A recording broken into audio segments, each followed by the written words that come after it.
Assalamualaikum warahmatullahi wabarakatuh.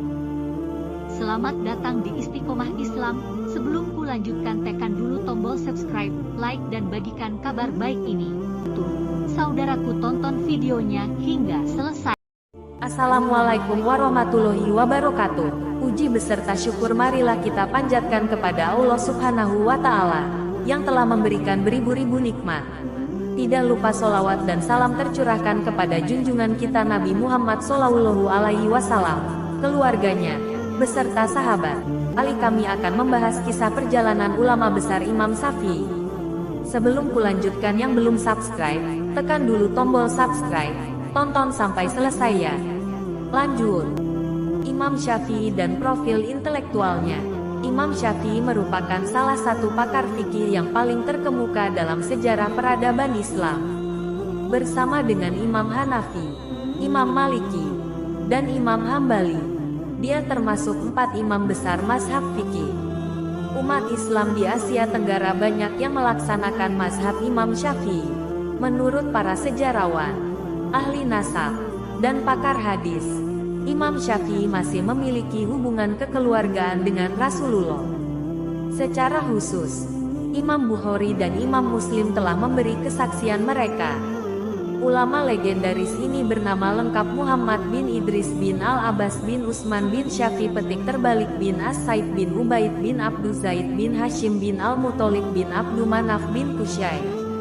Jika diurut secara nasab, sang imam bertemu dengan nasab Rasulullah dari Abdu Manaf bin Qusay. Ayahnya Imam Syafi'i bernama Idris. Pria itu merupakan seorang miskin yang berasal dari daerah Tibalah, daerah Tihamah dekat Yaman. Imam Syafi'i lahir pada 150 Hijriah 767 Masehi. Ada dua pendapat tentang kota kelahiran sang imam.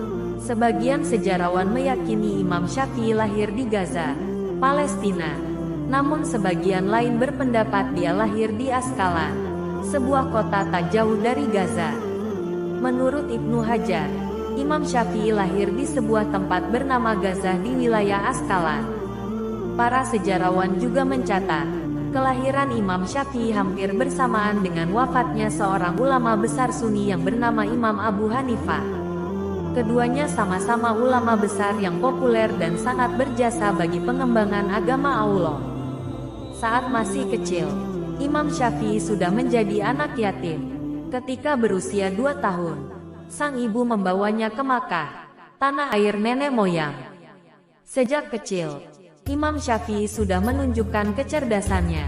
Dia terbilang pandai, sehingga sangat cepat menghafal syair, tangkas berbahasa Arab, dan sastra.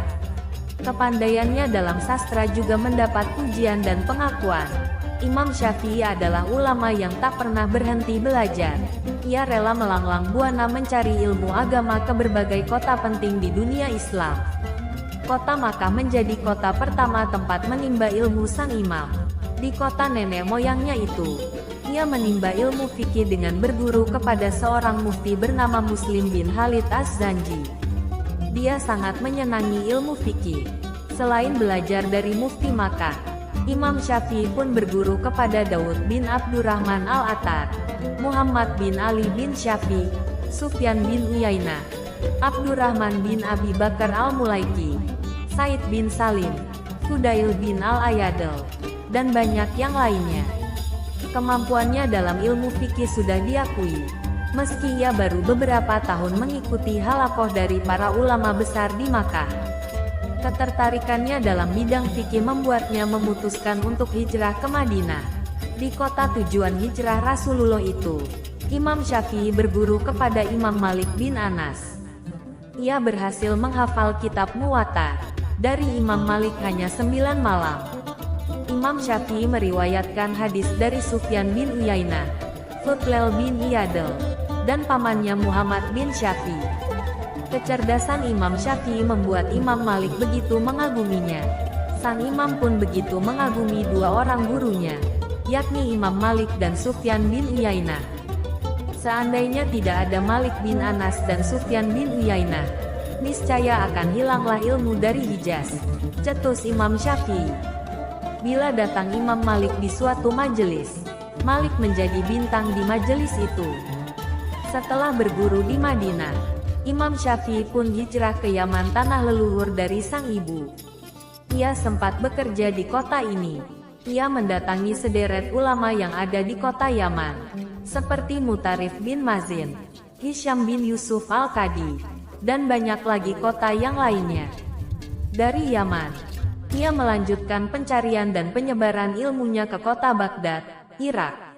Di metropolis intelektual dunia itu, ia belajar ilmu fikih dari Muhammad bin Al-Hasan, seorang ahli fikih di Irak. Selain itu, ia sempat berguru dari Ismail bin Ulayyah. Demikian tadi kisah perjalanan Imam Syafi'i di saat menuntut ilmu dan akhirnya menjadi ulama besar. Demikian tadi kisah perjalanan sang ulama besar Imam Syafi'i. Harapannya kita semua bisa mengambil hikmah dari kisah yang saya sampaikan tadi. Jazakallah saya ucapkan atas perhatian dan saya memohon maaf jika ada kekurangan dan salah kata. Wassalamualaikum warahmatullahi wabarakatuh.